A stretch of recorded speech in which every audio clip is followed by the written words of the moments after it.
Hello students, today I will cover Unit 3. It's related to XML. XML is one of the vast subject in web programming field. XML stands for Extensible Markup Language. So these are the syllabus content for your subject as Unit 3. World Web Consortium started developing XML in 1996 and the first draft is published in February 1998. The main reason for development of XML was the many deficiencies of HTML. HTML, that is Hypertext Markup Language, is a language that is meant to describe the layout of general information as well as provide some guidance to how it should be displayed. So that means the main objective of HTML is presentation. So HTML describes the layout and how it should be displayed. So for example, in XML there are bold, italics, underline, and also we can add some meta information such as audio, video, images, etc. Whereas XML is a meta markup language that provides a framework to create our own markup languages. So it provides a simple and universal way to store any textual data. It is very important. XML is used to store textual data, and any data stored in XML format can be shared between any type of applications. So here it is, it can be electronically distributed. So storing of information, every software has its own type of file storage structure.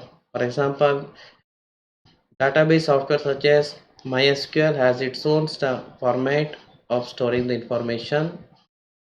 SQL Server has its own proprietary format.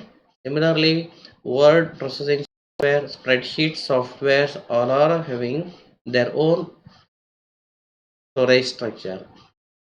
To share the information between these different type of application that running in different platforms, we need one common platform method such that all application can understand it, they can generate the information in that way, and they can send it to other applications.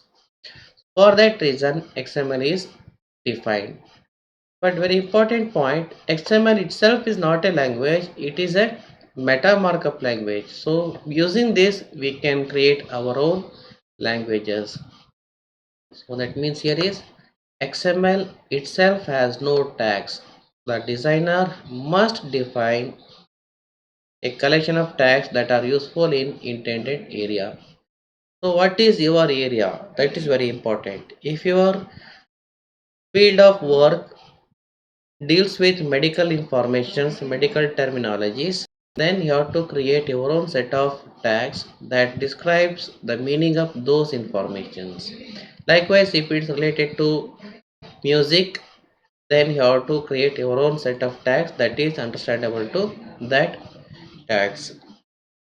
So another advantage is that XML document can be processed by that is parsed by XML parser, wherein which is not possible in the case of HTML. Hypertext markup language does not have any parser software.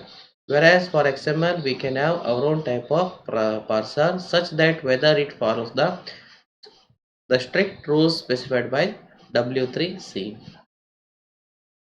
Syntax of HTML are very simple. It can be sort of two distinct level. One is general low level syntax of XML, syntax of XML which imposes its rule on all other documents. Another one is here is document type definitions or XML schema. So general low level syntax is that's understood that we are following it, and if you are creating our own rules, then it should be mentioned in document type definition, that is DTDs or XML schemas. Here these two files specify the set of tags and attributes. So that means we can create our own syntax, but if you want to attain a uniform level of tag usage, that tag must be defined, its meaning should be specified, and also constraints must be specified. So either DTD or XML schema can be used to define XML based markup language. So in XML you can create our own XML language or markup language, and the rules of those language are specified in DTD or XML schema. So XML declaration. So here the general format, how the XML should be there.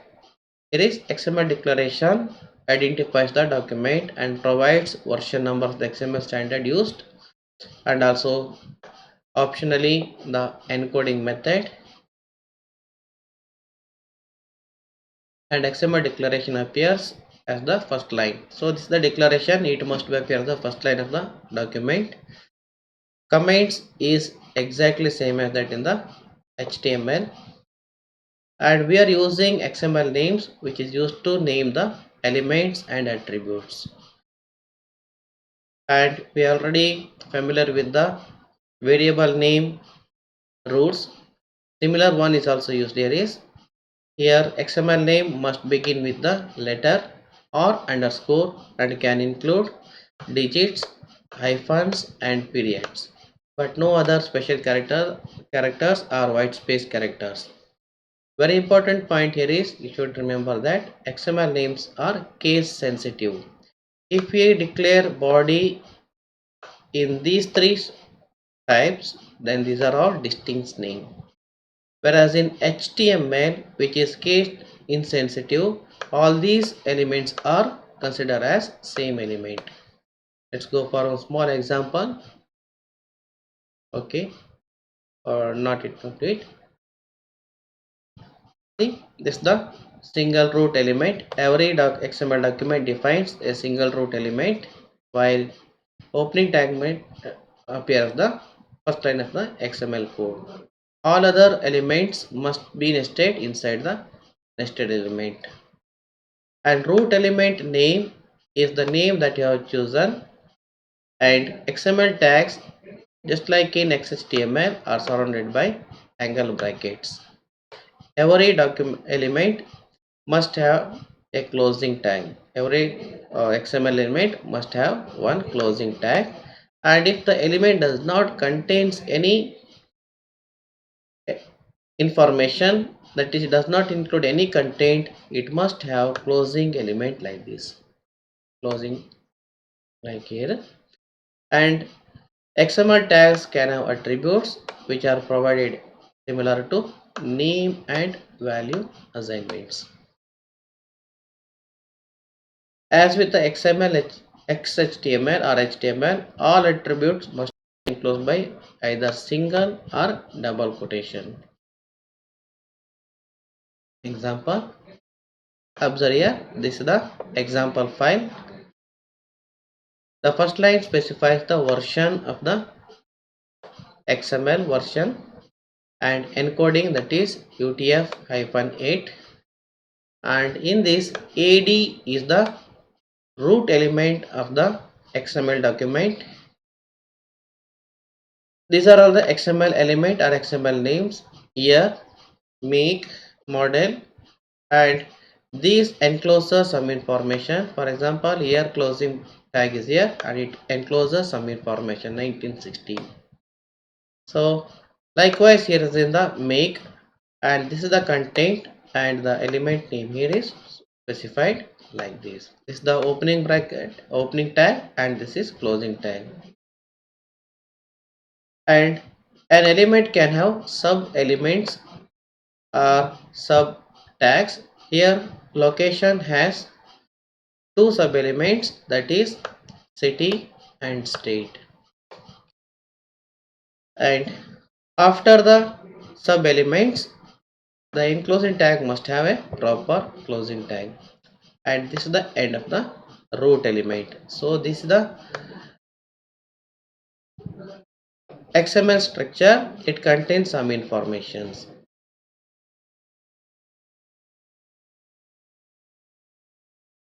Observe that in this inform file there is no details about the layout of information or how the data should be displayed. So this is only to describe the data. That means using this information an application can process the data. It's not an HTML file or it's not a presenting information. So this is very important point. HTML is used for presenting the data, whereas XML is used for describing the data.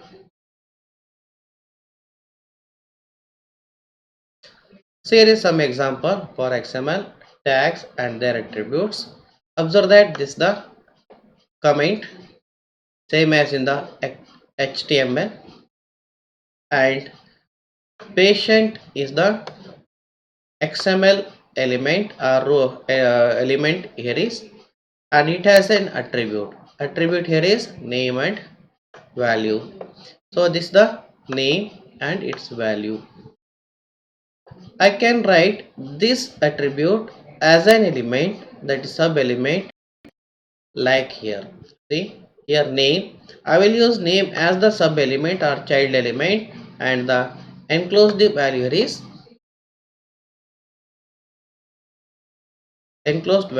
like this.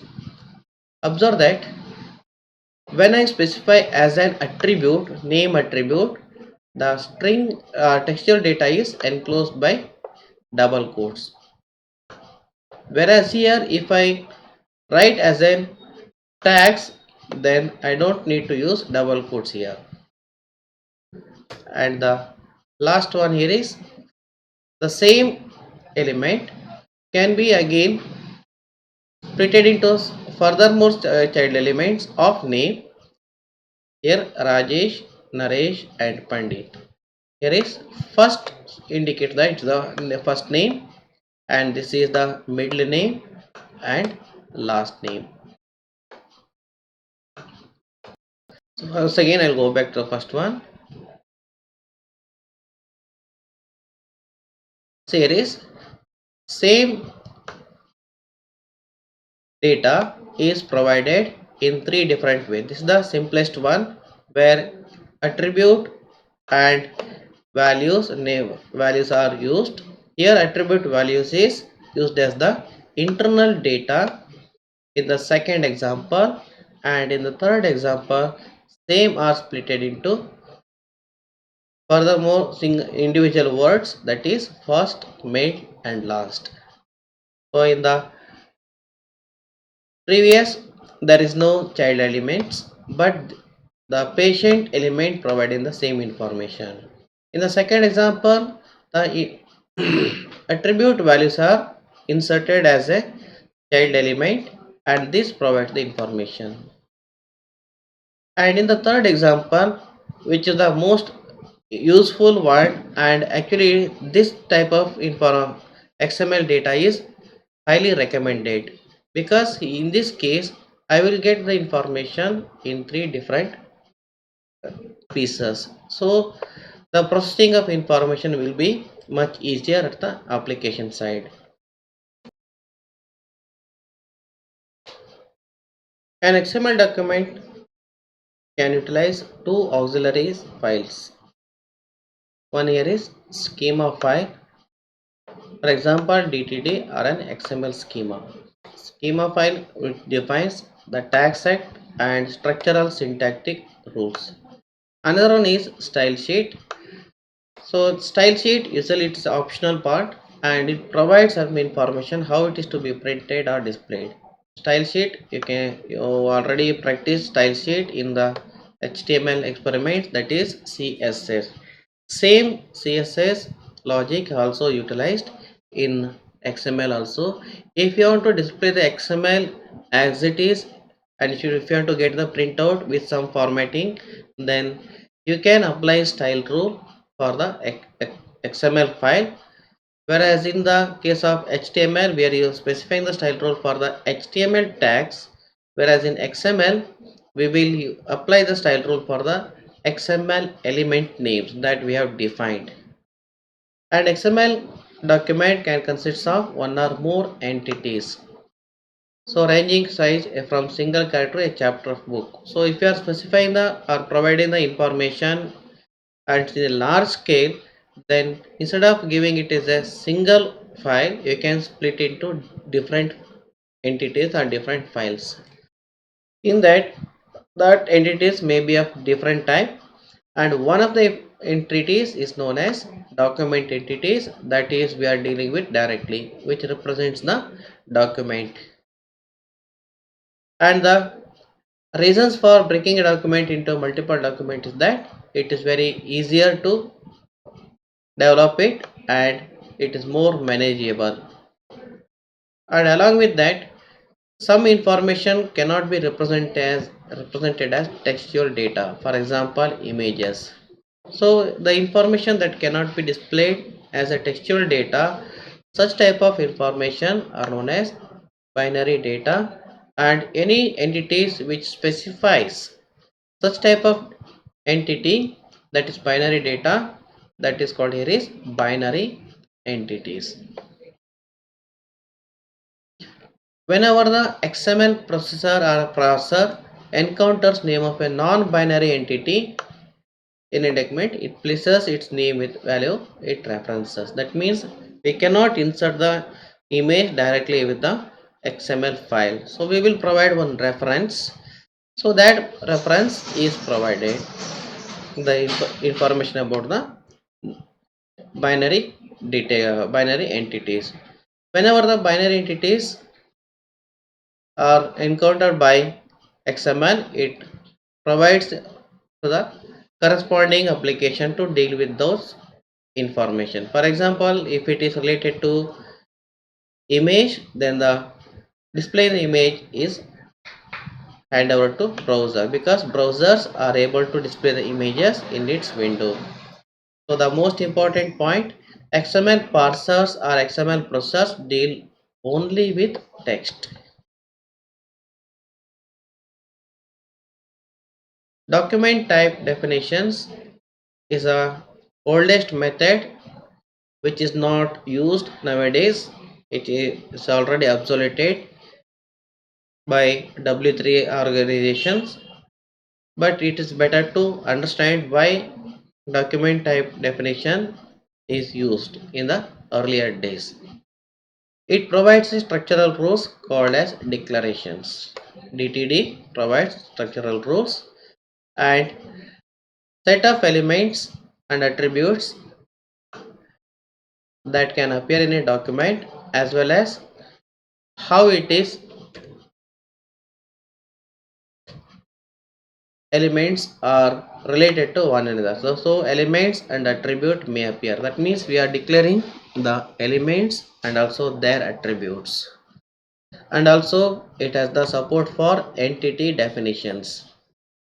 And one more thing, if you are specifying or storing the information for your own personal use, you need not to utilize or create your own document type definition. But if you are creating the XML data for large scale, and if you want to share it with others, and also if you want to others has to follow the same syntactic rules, then you must use DTD, or also nowadays it is XML schema. Unless you are not sharing with the other peoples, and if you are not sharing this with the other softwares, then DTD or XML schema are not required.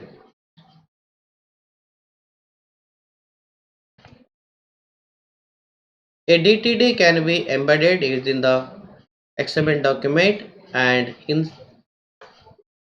such type of DTD is known as internal DTD. Or we can store the DTD declarations in a separate file that will be linked with our XML file. In such case, that will be called as external DTD. External DTD is the most recommended one because using one external DTD, many XML documents can be developed. So it's the same case of the external CSS file of the HTML. Now we'll go for how the elements are declared in a DTD file. So in general format, it is like this: angle bracket, question mark, then the keyword, then other related information. The four possible keywords here are element, attribute list, that is ETT list, entity, and notation. Go for one example.